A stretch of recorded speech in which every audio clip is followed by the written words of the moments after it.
Bharatiya Janata party का आज एक प्रतिनिधिमंडल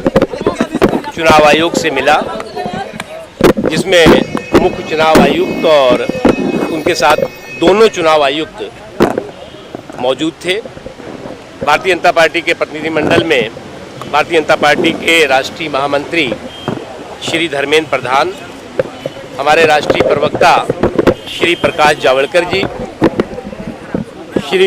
सुश्री पिंकी आनंद जी, मीनाक्षी लेखी जी और हमारे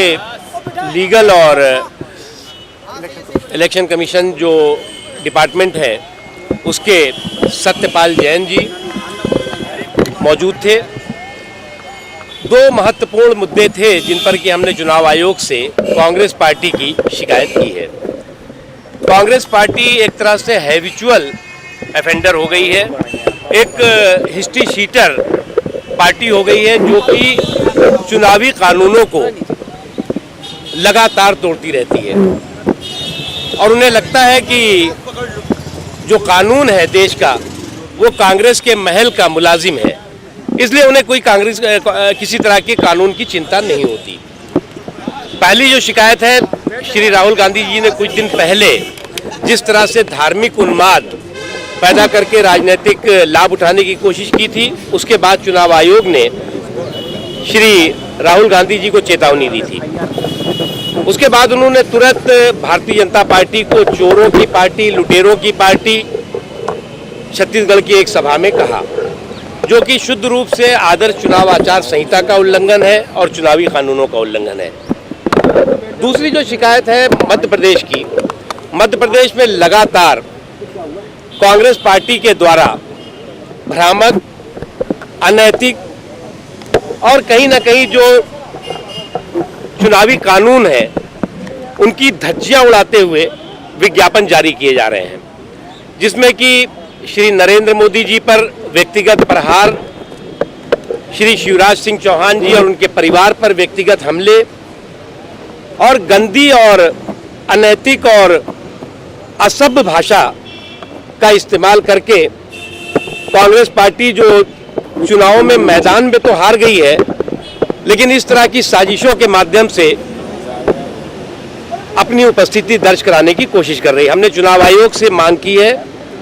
कि चुनाव आयोग इन दोनों हमारी जो शिकायतें हैं उस पर कड़ी कार्रवाई श्री राहुल गांधी जी के खिलाफ और मध्य प्रदेश में कांग्रेस पार्टी के खिलाफ करे। चुनाव आयोग ने हमें आश्वस्त किया है कि हम इस पे चर्चा करेंगे, विचार करेंगे और जो आवश्यक कदम होगा वो उठाएंगे। श्री नरेंद्र मोदी जी ने जो चुनाव आयोग ने कांग्रेस की शिकायत पर नोटिस जारी किया था, उसका जवाब चुनाव आयोग को ऑफिशियल तरीके से आज सुबह दे दिया है और चुनाव आयोग ने बताया भी कि उनको वो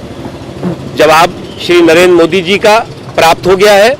और उस पर वो उसका अध्ययन कर रहे हैं, चर्चा कर रहे हैं, उस पर आवश्यक कदम उठाएंगे। मित्रों, एक बात और भी है कि आज कांग्रेस पार्टी ने कहा है कि दरअसल कांग्रेस पार्टी क्या हो गई है कि कांग्रेस पार्टी साजिशों का इंटरनेशनल सिंडिकेट बन गई है और उन्होंने अब कहा है कि जहां पर नरेंद्र मोदी जी और भारतीय जनता पार्टी के नेता जाएंगे हम उनको काले झंडे दिखाएंगे। तो हमारी तो कांग्रेस पार्टी से यही सलाह है कि उन्हें काला झंडा दिखाने की और उठाने की तकलीफ क्यों करना है। उनका चेहरा करप्शन की कालिख से खुद इतना पुता हुआ है कि वो खड़े हो जाए सड़क पर तो लोग जो है वो समझ लेंगे कि काला झंडा हो गया, इसलिए उन्हें जरूरत नहीं है अपने हाथ में झंडे लेकर घूमने की। इस तरह की बौखलाहट और इस तरह की हताशा और निराशा देश के लोकतंत्र के इतिहास में बहुत कम देखी गई है, जो इस समय कांग्रेस पार्टी में दिखाई पड़ रही है। एक तरफ जो है वो जिस तरह का ये साजिशों का सिंडिकेट कांग्रेस पार्टी के साथ खड़ा हुआ है, कुछ विदेशी ताकतें जो है वो भारतीय जनता पार्टी और नरेंद्र मोदी जी के खिलाफ साजिशें कर रही हैं और कुछ स्वदेशी ताकतें जो कि घबराए हुए, बौखलाए हुए राष्ट्र विरोधियों और देश के दुश्मनों के खात्मे से, इसलिए इस तरह की जो कि साजिश का सिंडिकेट है और जिसका कि नेतृत्व कहीं ना कहीं पर्दे के पीछे से कांग्रेस पार्टी करती हुई दिखाई पड़ रही है। इस तरह के साजिशों का सिंडिकेट कांग्रेस के सुपड़े को साफ होने से नहीं रोक सकता।